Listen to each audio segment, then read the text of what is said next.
You're in for a real treat today. My friends, I have my great friend, Dr. Emily Splichal, on the podcast today. Dr. Emily, welcome to the show. Thank you so much. You've got awesome energy. I got to keep up with it. Well, listen, we've known each other a long time. Dr. Emily's been speaking and presenting around the world. She's an expert when it comes to not just foot health, which you'll hear about, but you talk about podiatry, you talked about wellness and fitness. She really has devoted her life to wellness, and you're going to hear the fire and passion she has for changing lives from the ground up, literally from the ground up.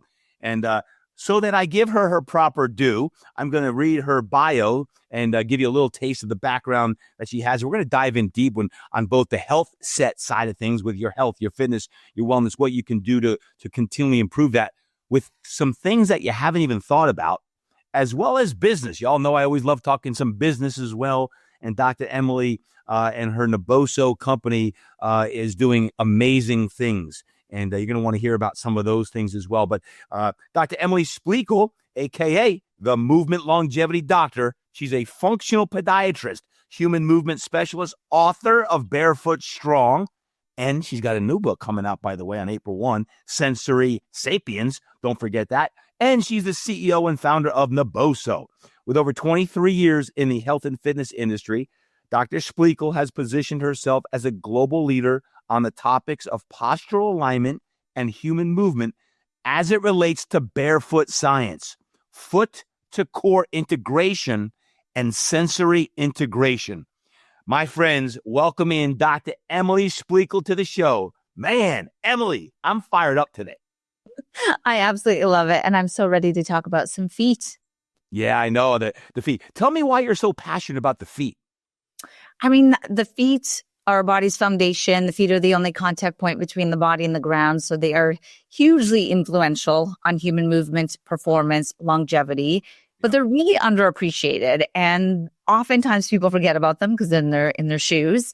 But when people start to tap into their foot strength, the sensory side of their feet, the way that it shifts, the aha, the light bulb moment, the like, how did I never know that my feet were this powerful? To me, that is so fulfilling. And that's a huge part of why I love what I do. Yeah. A lot of times people don't think about their feet until there's a problem. I don't know if you ever had plantar fasciitis, but man, it's like stepping on glass. And I've known several people with plantar fasciitis. I know people with many different foot issues, and it will shut you down. It'll shut a world-class athlete down. It'll shut a mom or dad down. It'll shut anyone down when your feet are not functioning properly. So what are 2 or 3 things from I'll say a layman's term, Dr. Emily, as someone who studies this daily, what are some daily things that people could do to really make sure they safeguard their feet and put their feet in an optimum way to maximize performance? Absolutely. So I actually have 4 pillars to healthy feet. For movement longevity. Beautiful. The first one is foot awareness. So in order to move well, to stand well, to strengthen your feet, you have to be able to feel your feet. So that's the first one. Do you have foot awareness? Take off your shoes, take off your socks, get on a harder surface or on a Naboso mat or a vibration platform and wake up the thousands of the nerves in the bottom of the feet. Second is foot strength. Now, there are 26 muscles in the bottom of the feet. Just in the bottom of your feet, you have 26 small muscles. And those muscles play a very important role in balance, posture, movement, energy transfer. They are connected to your core. So your deep foot muscles connect to your pelvic floor, to your diaphragm, and it actually runs all the way to your tongue. So strong feet, strong foot to core connection. Okay. Third is going to be balance. We have to be able to stand on one leg to move well, to walk the right way, to even just walk across the room the right way. You have to be able to balance on one leg. As we age, we start to lose our ability to balance, which is what starts to unravel the way that we walk and therefore our longevity. So standing on one leg is extremely important. I tell people if you can at least stand on one leg for 10 seconds, that in itself is the marker of movement longevity. And then fourth and final pillar is going to be recovery.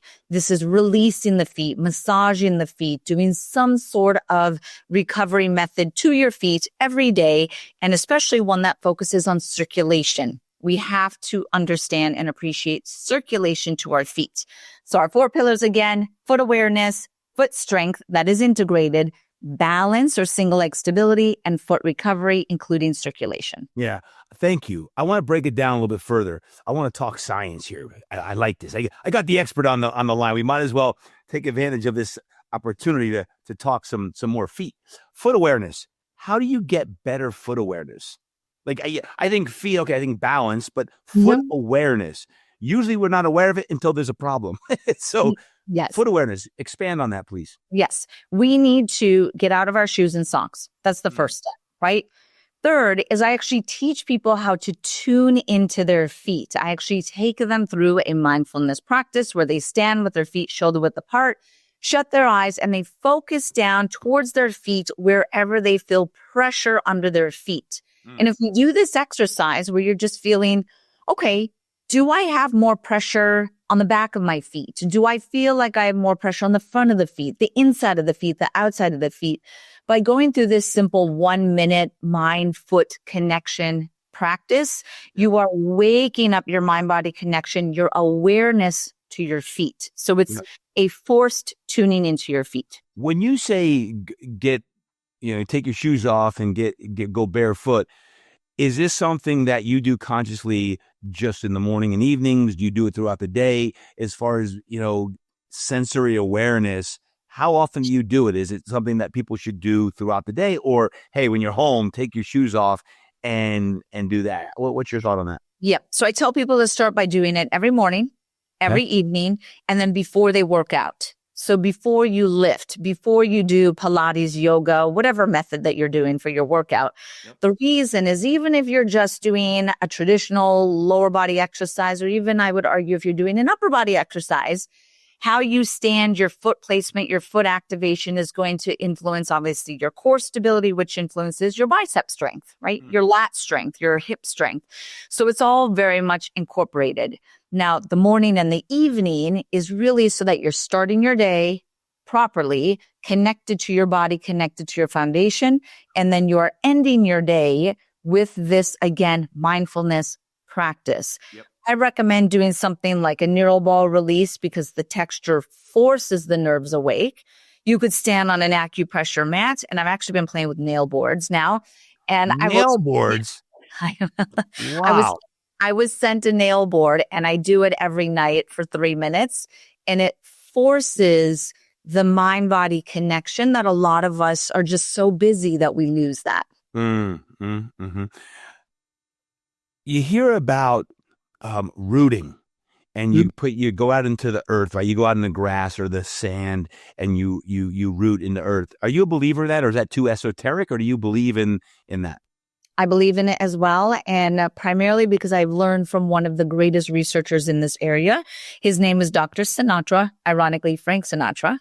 No way. Yes, I know. But he was a cardiologist. He passed away a couple years ago, but he was a cardiologist who was so passionate in this topic of grounding, earthing, connecting, and what it does from a circulatory perspective and from an inflammation perspective. So I'm a huge advocate of that. If you can go barefoot on the grass, even for 5 minutes a day, you are getting this healthy connection to the earth and to the planet. Okay, I like that. And then you talk about foot strength, 26 muscles in the feet. Is the best way to strengthen the feet through, quote, balance work, barefoot? It is. That is actually one of the best ways to strengthen your feet is to stand on one leg because your foot has to be engaged for you to stand and to balance, especially if you're barefoot. And it's really connected to your toes. That's right. So your toes do this action called toe flexor strength or anchoring. It's kind of like an anchor as well. And they pull down into the ground. That is activating these muscles. There's also an exercise called forward lean, where you stand nice and tall and you lean your body forward, kind of like a Michael Jackson or like a ski jump movement, and your foot will activate. And then the third way is called short foot. And short foot is pushing your toes into the ground. And it seems like that's it. Yeah. But yes, that is it.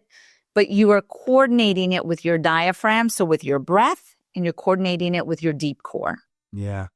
Interesting. When I think of this, I can't help but think practicality in the training room for all you who are listening right now. Maybe you're out for a walk and you're more aware of your feet because we're talking about your feet. But this goes back to the early 2000s. It's a well noted. I've talked about it a bunch on the podcast. But one of my first experiences with LaDainian Tomlinson, my first NFL athlete, unbeknownst to all of the pillars, Dr. Emily, back then, I had him do a barefoot balance test, one-legged, how many times you can touch the ground in 60 seconds. And on one side, he was really stable and strong, got 32 on one side. The other side his balance was horrible. He got 23. And he got all frustrated of the imbalance between his legs. And a light bulb moment went off. I don't know, you've seen this before, like that light bulb moment with a client, like, whoa, I got an imbalance. I got to correct. And ever since that time, I've always used balance as part of our functional fitness, functional training. And, you don't always do it because, hey, I'm just getting the feet strong. But you stand on an RX mat, you stand on hard ground, and you're barefoot or in socks on that. You can actually feel your feet, your toes working. They're like, you're like a puma in the woods, and you're like clawing on in. And this is really good because when we say feet to fingertip strength, it truly is feet to fingertip strength, right? So when you talk about foot strength and balance, I'm thinking, every darn day that we're in the weight room, if you're using smart programming, you're including balance in some way, whether it's a hard surface, an RX pad, whatever it may be. So really, really, really interesting when you talk about that. And I don't think we think about this much, recovery, because you think about balance work, I do it or I don't do it, recovery for your feet. I want to thank you. You sent me recently the Neuro Ball, which I've been using, and it's awesome. But talk about recovery and how do you recover your feet on a daily basis, whether it be in the evening or even in the morning? Yeah. So recovery of our feet is extremely important because if you think about it, what we're doing, most people are standing, walking, moving, running. There's some sort of daily stress to the feet that happens, and it's oftentimes taken for granted. But that is just an example of the use and abuse that our feet are just put under every day. And the way that I look at it is, well, one, every tissue in our body has what's called a tissue stress threshold. So movement, standing, running, walking, all of our activity is stressful. It's adding stress, load to our feet, right? So you start to increase the stress through your feet and through your tissue. By doing something that is recovery, the Neuro Ball, walking around in the recovery socks, use the Normatec boots, get a foot massage, do a hot bath, whatever it is, right? You're essentially decreasing the stress that you just added to your tissue, which means there's essentially this threshold. Anything that you can do to reset and push that stress level back down, because the next morning you wake up and here you go again, right? So you have to push it back down. Next day you wake up. So what often happens is if the recovery component, not just of the feet, but literally of the entire body, including your mind, you have to reset and recover your mind, your body, right? Is that you push or you essentially restart several steps down again to avoid this overload. And it's just one of the most underappreciated. And the foot is very much underappreciated because people just put on their shoes and take off their shoes and then sit on the couch and then maybe they foam roll their hips and other parts of the body. So I need foot recovery to be very easy, which is part of what the recovery socks that I sent you as well. The recovery socks, all you do is walk around and you have these tiny little textures that act like a mini massage.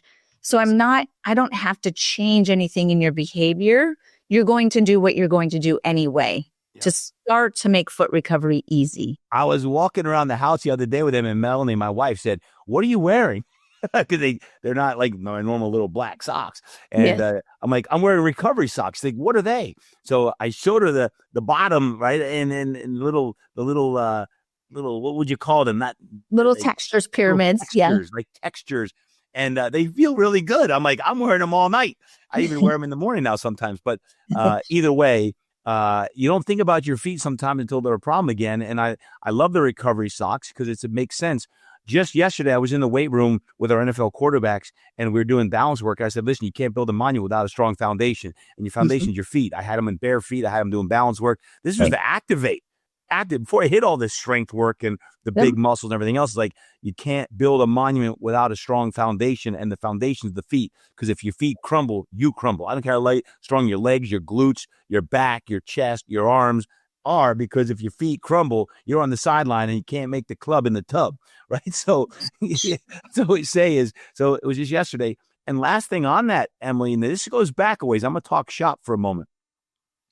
I learned about the importance of feet in 1997, because I trained under a guy named Double E. Some of you guys know the story.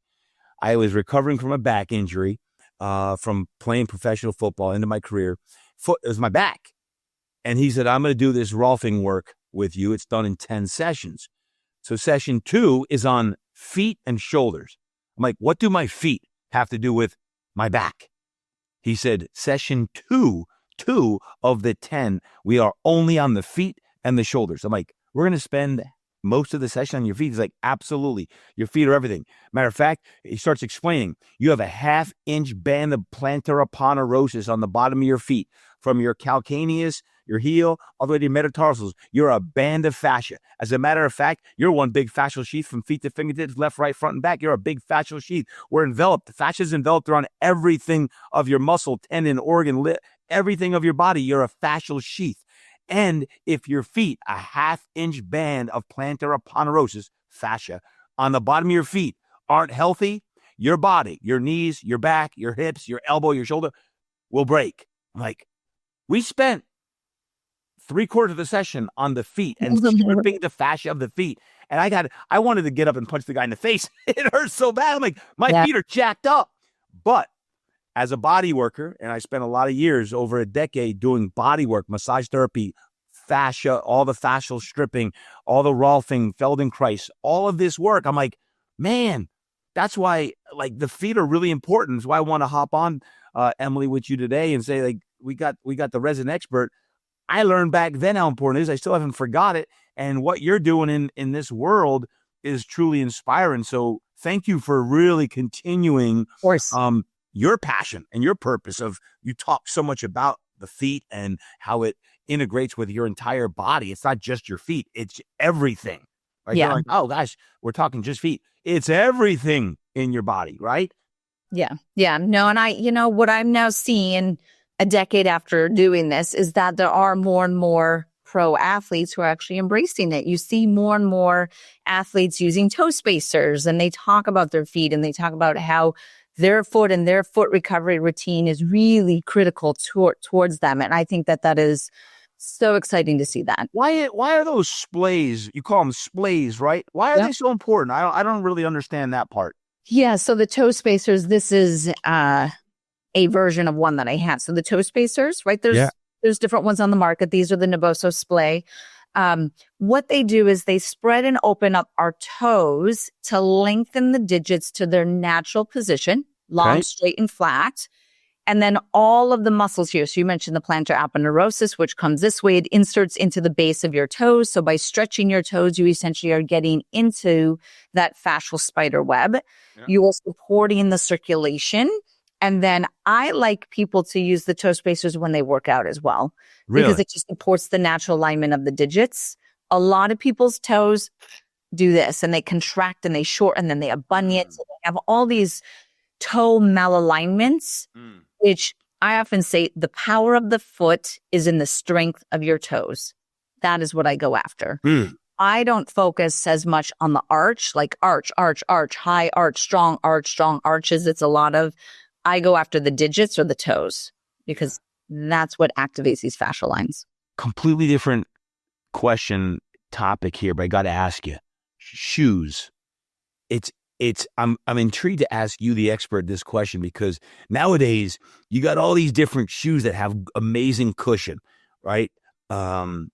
I won't name all the brands, but there's some brands that I have like 3-inch of cushioning, and they feel good when you wear them. Are they good? Are they not good? Well, what are the pros and cons? Because I feel like a decade ago it was all about, I don't want to say barefoot training, but some of those, what was it, Vibrams and things came out, and it was all barefoot training. And now it's the other way with some of this cushioning that people are wearing them and they swear by them. What's your thought process on it's good to wear them, but you got to have your morning and evening routines dialed in? I won't steal your thunder. Where are you standing with that?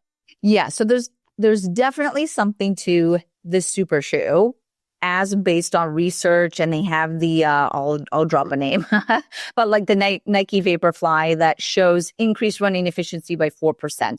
That is demonstrated through research. There's a lot of innovation that goes into proprietary cushions that are optimized through carbon fiber interlays. So carbon fiber is very trendy as well, especially in the athletic space, of how it can create energy return.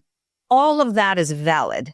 However, you cannot forget about your innate, natural, intrinsic foot function and strength.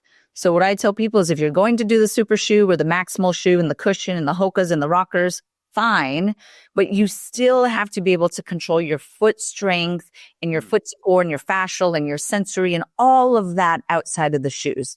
So it's really about an interplay and a balance. That's really what I look for. I think there's certain lifts and training that should be totally barefoot. I think there's some that should be in a minimal shoe, like a Vivo, a Zero, a Vibram, whichever. And then there's some that are, if you're doing endurance-based movements, long distance running, okay, maybe a super shoe makes sense, right? Mm-hmm. An Olympic lifting shoe, it makes sense depending on the activity of what you're doing. Yep. So I try to be very activity specific. I also try to create a variability of environment for the foot and ankle, for the nervous system, so that you are very resilient. Yeah. Quick story on that. I train barefoot all the time. So you put me in shoes, like shoes with a stack, it is like kryptonite to me. I don't know how to control that. That's not good if you're a basketball player though, right? Or a football player, because you have to be able to control your foot and ankle and your body in a shoe because your sport requires it. Yep. Right? So you have to be able to dance in all of these different environments. Yeah, it's good.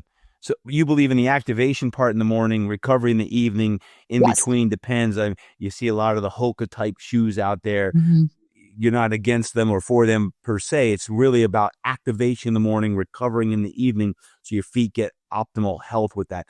Last question on the health portion of feet, because it sets the whole foundation. When it comes to all of the inserts, and as someone who studies podiatry and what you do, what is your thought process on, you've got these generic inserts that you can buy in the sports store or running store, and then you've got more of the medical inserts that you would put into your orthotics, right? Yep. What's your thought process on orthotics? They're good, they're bad. What's your thought? Yes. Like everything, there is a time and a place and appropriateness for arch supports and orthotics. Yep. I will say that I do prescribe custom orthotics because sometimes I have a patient that needs them. So I can't go completely against them and say that everyone should be completely flat and minimal and barefoot. That is my ideal, but there is a time and place for the arch supports. Certain conditions, certain ligament laxities, certain foot types, especially really flexible ones, sometimes need that extra customized arch support. And then sometimes children as well. I'm very conservative when I do arch supports and orthotics for children, but sometimes a child needs it so that I can set their foundation through which all of their bones, nerves, tendons, ligaments are growing.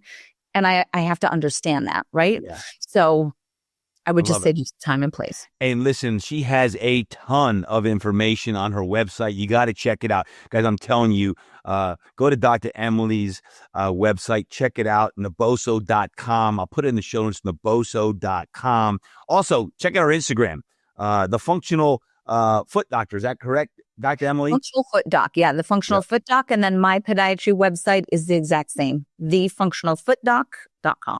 There you go. The Functional Foot Doc for all you Instagram fans like myself out there on that. Check it out. And theboso.com. Check that out. Guys, we're going to take a quick break and we're going to come back. We're going to continue the conversation, but I also want to talk more about Naboso and the business of how she really runs all of it and what she does, so I can let her share some of her entrepreneurial wisdom with us as well. We'll be right back.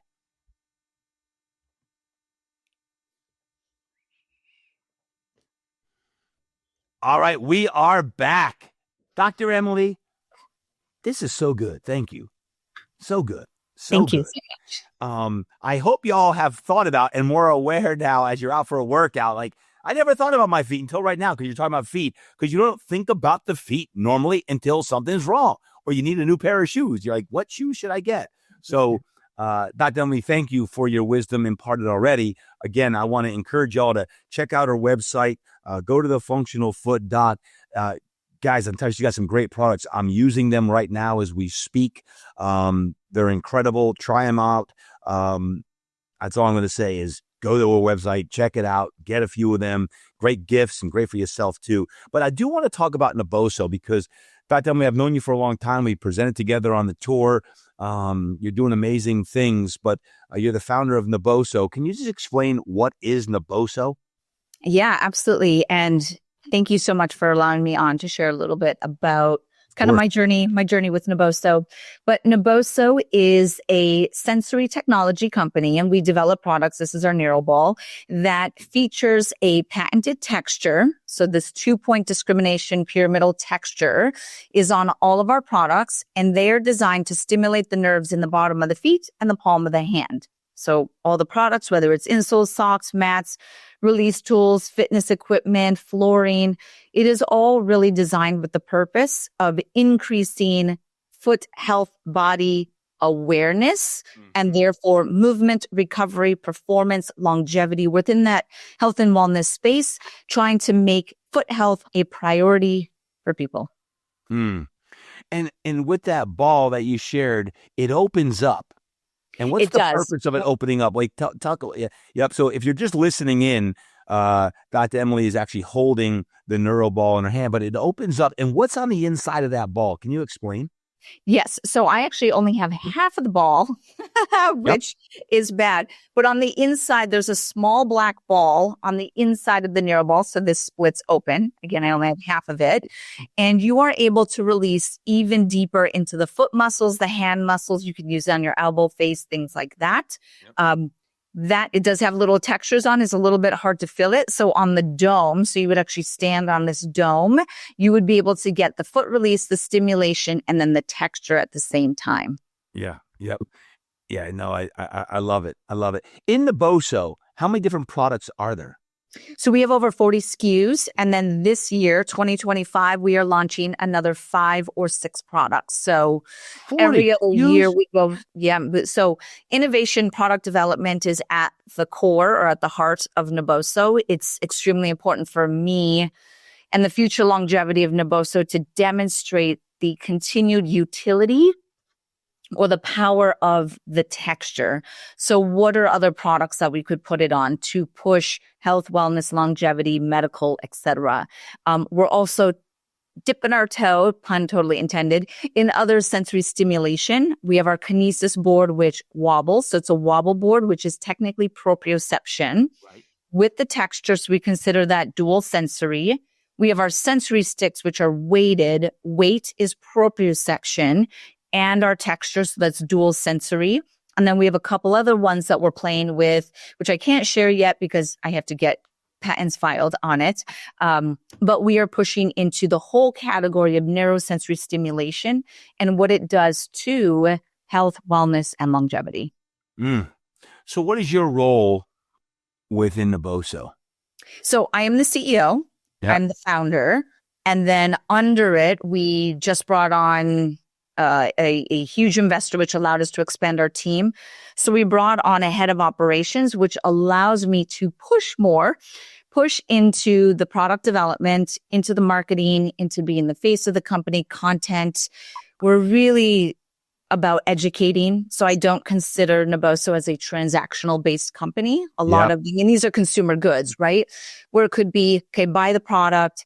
Thank you for your conversion. Have a great day. That's not how I think of the relationship. It's much more, I want you to be part of our community where I will continue to educate you and empower you about your health and wellness so that you really take it in and you take ownership of your health for longevity purposes. So yeah, it's good. I asked that question because as a founder and CEO, it's really easy to get in the weeds on everything. And before you know it, you're a weed eater. Like you're just eating weeds.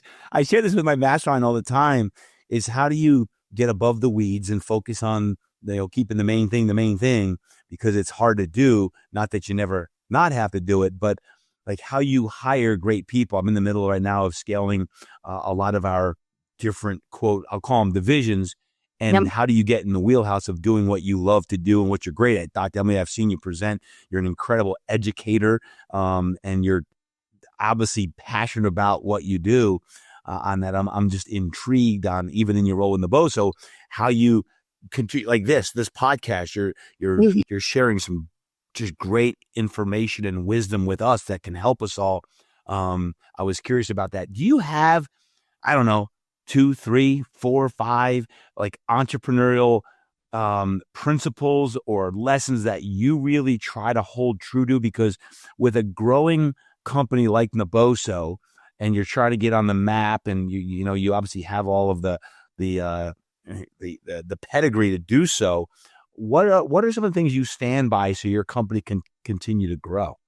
Yeah, I'm actually so glad that you had mentioned that, because that is a huge part of a company's growth. CEO and founder being at the helm of also the behind the scenes work that is involved in a business, from legal to accounting to project management. There's a lot of weeds that a person can just get literally caught in them. Yes. So for me, the most important thing for a successful CEO and founder, because CEO founder dual roles, that's very special because you hold the vision of the company. That's right. So you have to have this ability to be in the moment, what needs to be done now, this week, today, this month, this quarter, to hit forecasts and milestones.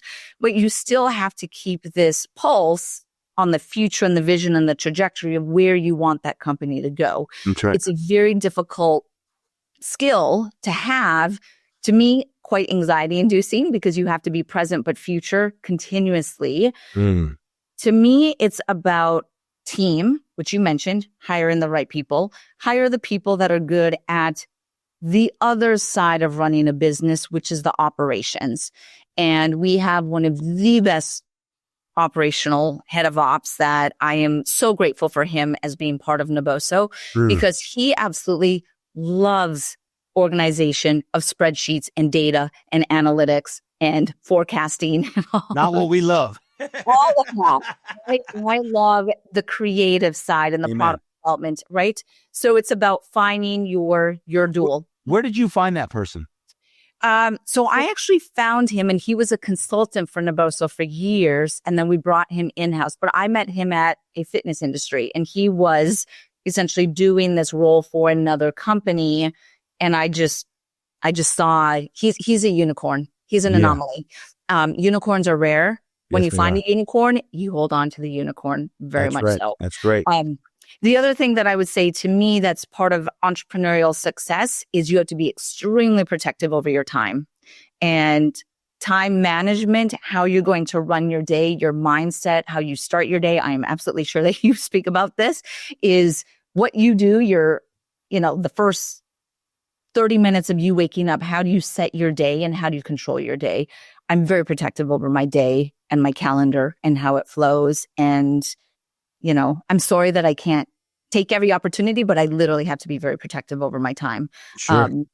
And I do think that, so I was a competitive gymnast for 13 years. And I think that sport, specifically that sport, but sports in general, teach about self-discipline, focus. Your success is a direct result of your hard work. And gymnastics is very much about that. Like I couldn't do 5, back handsprings over and over because that's what the coach said. No, I'm going to do 15. I'm going to do 20. I have to make the decision for myself of where I think that is Yeah. the level of execution to reach the skill that I needed. So I just think the uniqueness of that sport did it. And then one thing that this has nothing to do with the success of kind of CEO and founder, my weakness is kind of the bookkeeping financial side. And that I will admit is just is not my strength, right? Yep. And it bit me in the ass several times that day one, or from concepting and research and development before we even launched our first product, I wasn't in the detail and granularity and clarity or transparency of the finances that I should have been. And then fast forward 7 years, when we're bringing on multi-million-dollar investments, I am very exposed financially. They are in every aspect of the books from day one. And they're saying, Emily, why did you do that? Where did that come from? How did you get those shares, right? They get so you have to put no glass ceiling over your head. And that's very hard to do because you say, I don't know, I invented this, right? And you're like, I hope it works. You hate to just say, I need to put everything and lay it down like this is going to be $100 million company.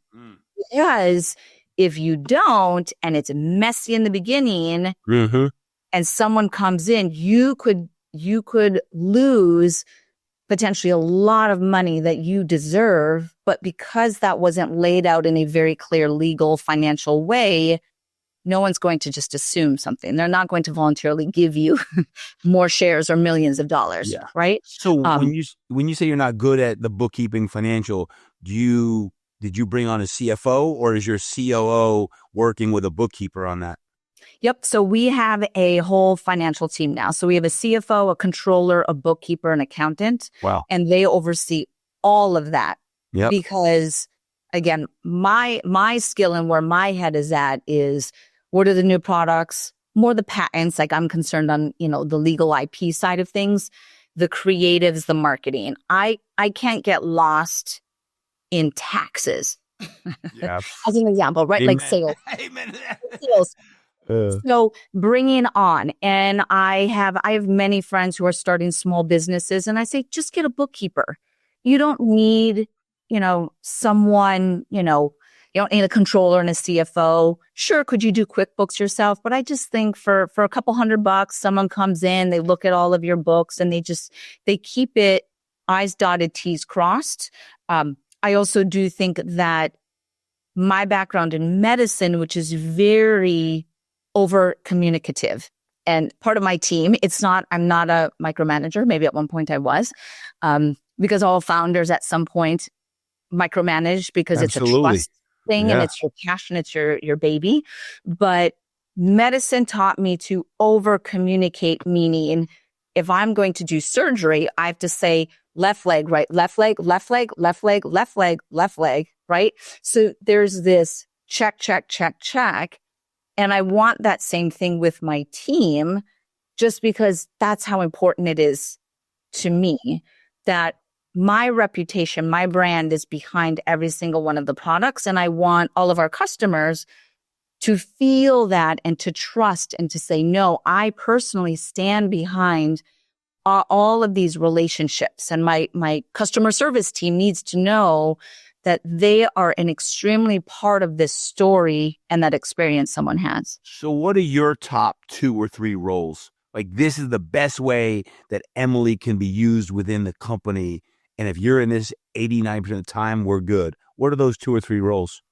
Yeah. So one would be really the marketing and the voice. So the voice behind the product, the That's emails, right. I approve every email that goes out, primarily because they're education based.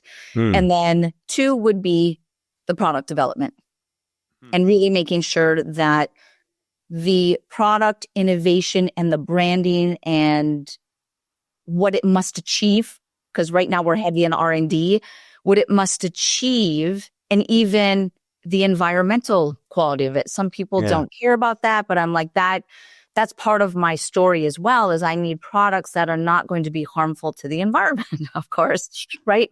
So it has to check the boxes that resonate with my personal values. And we actually had a brand DNA done for Nabosa. This was during COVID, actually, before we did a rebrand. And part of it is, what is Naboso's values? A company has a values, and then every employee or team member has to also match those values. And one of the greatest values that I learned from a business coach is that the company and everyone who works within the company has to give a fuck, right? Like, you just have to care.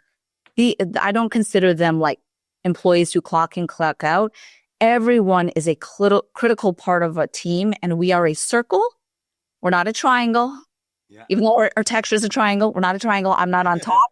We are a circle, and we are highly communicative in this circle. And everyone from our warehouse manager, I tell her every day, thank you so much for what you do. Because if you didn't ship the orders out with the level of care that she does, that affects the customer's perception of the company, which ultimately is a perception of me. Yeah. What I want to represent for them. Yeah. Guys, we're talking to Dr. Emily Splichal, and I wanted to say thank you, Emily, because I love this kind of talk. I feel like I can talk to you for hours on this topic, because we have a lot of moms and dads and coaches and trainers who are entrepreneurs and who are always thinking about, how do I get to the next level?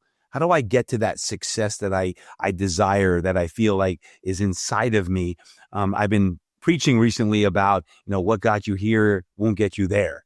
And how do you reorganize your business, your company, to get you to a place where you deserve to go based on a divine purpose on that. And I just wanted to say thank you for opening up and sharing how even you, and since I've known you, have evolved into, you talked about guarding your energy, guarding your time.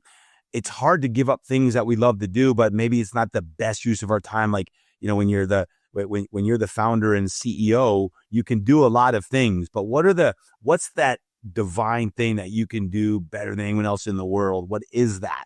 Right? For me, speaking, podcasting, like one of the best things I can do is this, like, and coaching. Like, I love to coach, and all those in my mastermind group, my coaching groups, are people who are striving for that next level. So thank you for sharing so unequivocally. Where do you see Naboso going? What's the vision of it? Like, what's going to happen, like, in the next, let's say, 1 to 3 years? What's your big vision of what happens with Naboso and all the great products and what you talked about earlier on in the show, and, your desire to get these products in people's hands? What is your vision of Naboso? Yeah. So to me, it is continuing to push into other neurosensory stimulation through product innovation. That's over the next several years. And then it is our goal to essentially be acquired. So part of this investment was, any investor who comes into a company, then they have a reason, right? What is their exit strategy? Where did they see it going? Because investors want their money back, right? It's essentially what it is, right? So it forces you to say, okay, where do I want to go? Where do they want to go? How do we go through this journey together? Yeah. To me, the value of a acquisition or an IPO is not just financial, but I need to grow it to a point that it outgrows my business acumen. And I didn't go to business school. I went to medical school, and I've learned a lot. I know how to raise probably, close to 20 million revenue, but to do 100 million a year revenue, that's a different, even like 40 million, 50 different million. Skill set. Different skill set that I don't have. And oftentimes it changes. Businesses inherently change the more revenue they make. And it's the part that is the hardest, but that's where it switches and it becomes a little bit more big business profitability conversation. And then there's other purposes that I believe I'm here on this planet for. Yeah. And it's to start another company, which I really want to do within podiatry. And I want to create a functional podiatry association so that the next generation of podiatrists treat in a much more holistic, integrated way. Like that I know is already my next calling. So fascinating. It's great to hear that. It's interesting when you talk about the growth. I've been having more and more of those conversations lately from people who have scaled businesses at that level and the skill sets that are needed to go from, they started in what I was going through, everything from a startup, right, to a 6-figure business, to a 7-figure business. How do you then get it to, a 10 million, to a 50 to 100 million, 100 million? It's like all of these skill sets are different.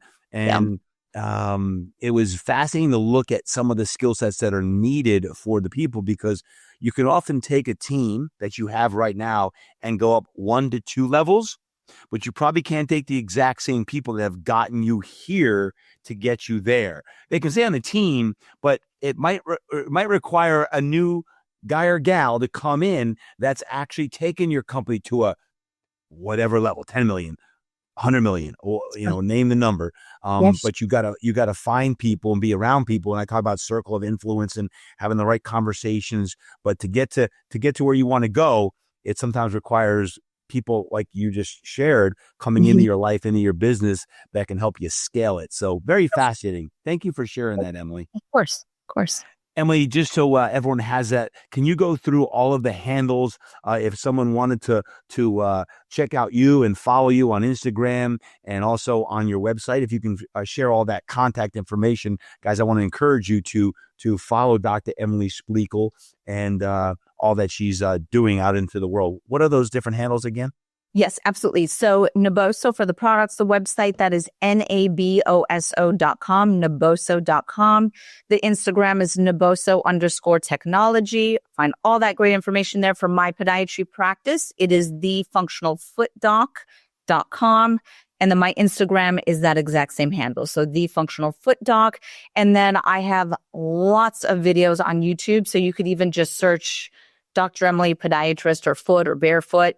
And I have hundreds of videos. A lot of them are education based. They're technique based. They're foot activation, foot recovery. So lots of content. Follow it. Just trust me, folks. Follow it. She's doing so much content education. I'm like, Emily, where do you get the time to do all this great stuff? So check it out. I'm using all of the products. Well, I can't say I'm using all of them. I didn't know there were 40 of them. I've got a handful of them and I love them. So thank you. Check them out, guys. Go to naboso.com and reach out to Emily and her team anytime that you have questions. Her team is awesome. They really are great, but follow her and all the great things that she's doing. Dr. Emily, thank you for coming on today and spending time with us.